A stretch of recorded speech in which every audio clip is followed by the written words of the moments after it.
ভাই আসসালামু আলাইকুম, ভালো আছেন? তো আজকে কি মাছ নিয়ে আসছেন ভাই? ইলিশ আনছি। ইলিশ আর কি আছে? আপনার রুই আছে। রুই, এটা কি মাছ এটা?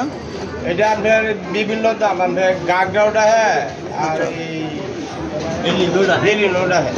আর এটা হচ্ছে রুই। রুই আর এটা চিত্ত চিতল, পাঙ্কাশ। পাঙ্কাশ মাছ তো মরে গেছে ভাই। মারা গেছে।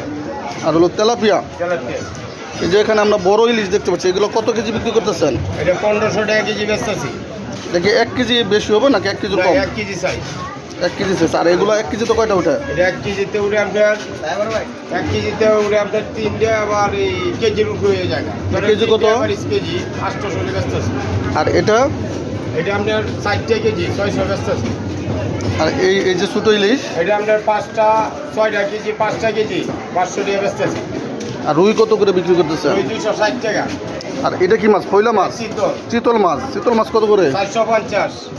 একদম এক রেট এগুলা? এক রেডি করে দিয়েছে, যা বেচতেছি। ঠিক আছে ভাইয়া, থ্যাংক ইউ। তো আপনাদের আজকে দেখানোর চেষ্টা করলাম যে বাজারে আসছিলাম, এখানে বড় ইলিশ যেগুলো, এগুলো হচ্ছে আসলে 1500 টাকা কেজি। আর যেটা 1 কেজিতে 2টা বা 3টা যে ভাইয়া বললো, এটা হচ্ছে আপনার 800 টাকা কেজি। আর এই যে ছোটো ইলিশগুলো হচ্ছে 600 টাকা। 600 টাকা। আর একদম যে ছোটো ইলিশগুলো, এগুলো হচ্ছে 500 টাকা কেজি।